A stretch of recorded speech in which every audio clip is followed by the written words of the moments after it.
Here's how I reset my brain for pure and utter success. Now you might be asking yourself, what do you mean by resetting your brain? How can you possibly reset your brain? And I'm here to tell you that I used to be a loser. I used to not have much for my life going on. I started my own business at the age of 21, continued to do my business, and here I am being as successful as I could possibly ever be with my current business and being as happy as I could possibly ever be with the people that I'm around. And I did this by resetting my brain, by creating a new thought process for myself. And here's exactly the outlook that I had on life before I did that. Now, the number one reason as to why people don't achieve the things that they need to achieve is for the lack of focus. As a man, it should be your duty and your job to stay focused at all times. And obviously, the more focused you are at one thing, the more you're able to get done. The reason why focus works so well is because the more that you do of the thing that gets you what you want, the more you'll be able to get it and the faster you'll be able to get it. So you just got to do the thing that gets the thing that you want in order for you to get what you want, if that makes sense. And one of the ways I've been doing that is with the Padora Technique. The Padora Technique stops you from burning out because you focus on working for 25 to 30 minutes and you take a 5-minute break. And then you do 4 cycles of that, meaning that you work for 4 hours straight, 20 minutes break out of the whole entire 4 hours, but you work, you step away for a second, you work again, step away for a second, and that way you'll always stay focused and you can have a little timer for yourself to say when that time frame ends. And when I say step away for a second, I do not mean go on your phone. I do not mean go text your friends. I do not mean go call somebody for those 5 minutes. I mean literally take a break, like a mental break. Go read a book, go do something productive that will help you with your business or with your needs or with your school or whatever it may be, but do not go on your phone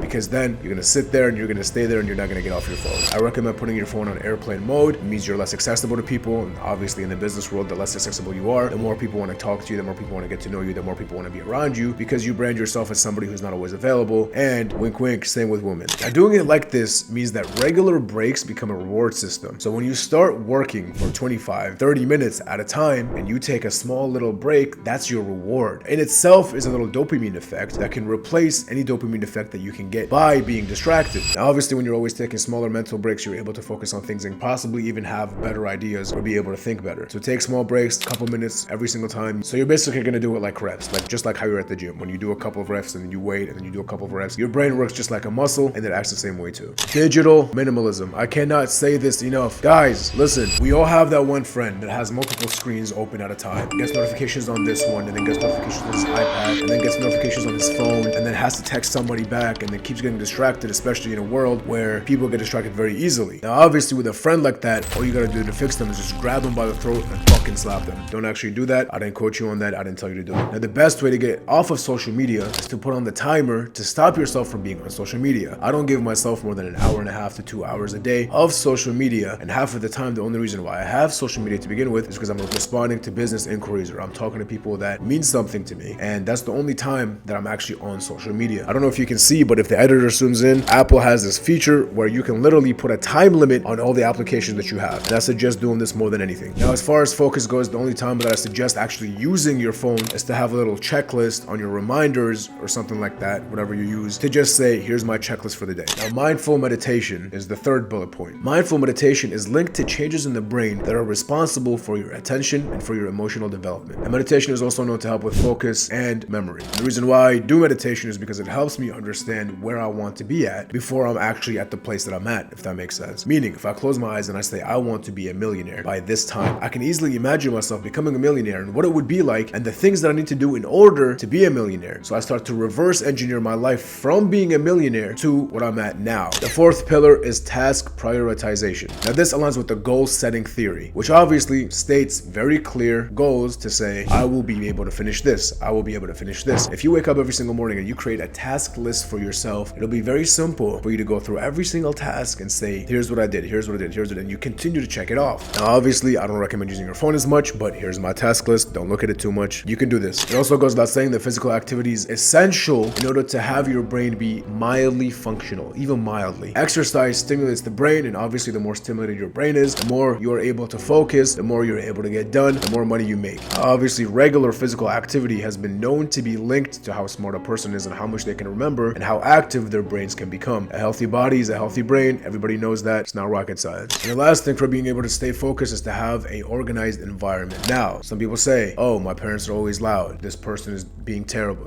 whatever. People will come up with every single excuse not to stay focused. Now, I'm not saying do that. I'm saying find a way to fix it. Everybody is given some cards at hand, and it's how you play the cards that matters, not the cards that you got. And basically what that means is, if you're in a bad environment, find a way to fix it. Put on some headphones that are noise canceling. But be in an environment, in a clean environment where you can actually focus in. Be in an environment where notifications are turned off. Be in an environment with little to no distractions. And if there are distractions, figure out a way to minimize them. One of the things I do is every single time I put on my noise canceling headphones, it doesn't matter who's around me, as long as I have some type of calming music on that will get me through whatever I need to get through, and it'll keep me focused. And these are just some things that you can do to be focused, and this is exactly how I've been able to get ahead of competition and continue to stay focused and continue to work at all times. This is how I continue to be the best version of myself, even when I didn't have the best environments and when I had things that could have possibly distracted me. Thank you.